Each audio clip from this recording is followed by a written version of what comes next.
préparé la célébration du centenaire de l'Organisation internationale du travail. Et Madagascar participe pleinement dans ce processus de la préparation de ce centenaire qui va se tenir normalement à Genève en 2019. Madagascar a pris cet engagement aujourd'hui pour réfléchir sur des stratégies innovantes et surtout sur comment améliorer à la fois la création d'emplois, l'avenir du travail à Madagascar, mais c'est surtout voir comment les travailleurs malgaches puissent avoir leur place. Justement, vous parlez de solutions innovantes et réalistes. Quelles sont-elles? Là, il vient d'y avoir le résumé un petit peu des travaux qui ont été faits. Est-ce que vous pouvez nous donner quelques solutions ou réponses innovantes?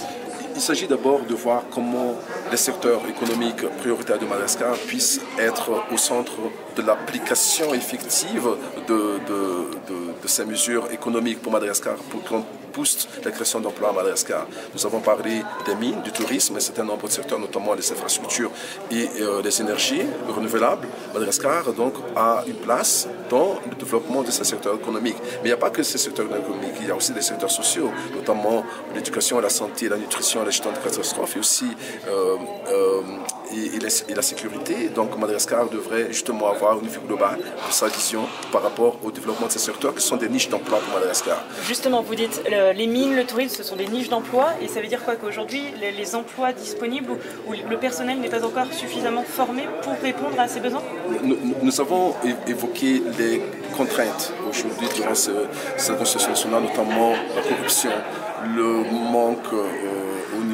manquement au niveau de l'application des lois, des textes, la nécessité de renforcer les structures existantes. Et Madagascar, justement, a besoin à la fois d'appliquer les lois en vigueur, de faire accepter l'état des droits à Madagascar pour que des investissements puissent venir à Madagascar et booster effectivement la création d'emplois dans ces niches qui sont porteurs pour Madagascar.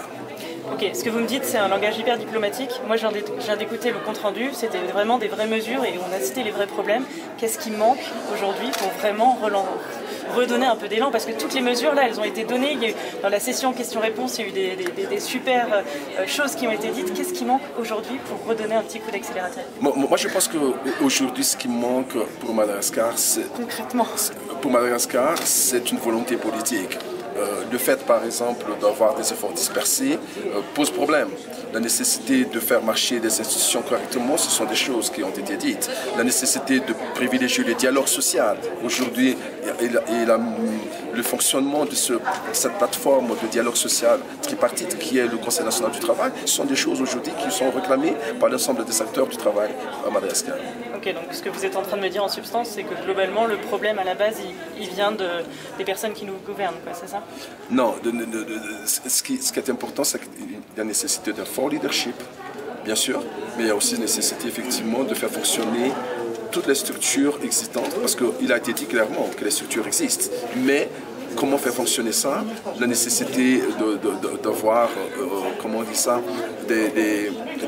un bon dialogue social pour que ces structures puissent fonctionner selon les conventions ratifiées par Madagascar. Ouais, sauf que ça fait des années qu'on en parle. Et si tout est existant, qu'est-ce qui manque? C'est quoi véritablement? C'est la volonté politique. Et cette volonté politique nécessite un leadership fort de la part à la fois du gouvernement, mais il ne faut pas oublier, il a été dit aussi pendant cette consultation, la nécessité d'impliquer encore davantage les employeurs et aussi de faire bien, disons, prendre conscience par les travailleurs le rôle de la syndicalisation. Ça a été dit aussi pendant cette consultation nationale. Ok, donc c'est un appel que vous lancez à nos dirigeants? Absolument. Moi, je dirais au monde tripartite de l'OIT, au gouvernement, aux travailleurs, aux employeurs, il y a un boulevard pour Madagascar parce qu'il n'y a que 6% du travail à Madagascar qualifié comme emploi décent à Madagascar. Donc, ça veut dire qu'il y a un enjeu important et que si on a envie de parler de l'avenir du travail, il faudrait qu'on arrive à résoudre ces problèmes. Et il ne faudrait pas attendre demain. Il faut, comme il a été dit pendant cette consultation, il faut agir dès maintenant.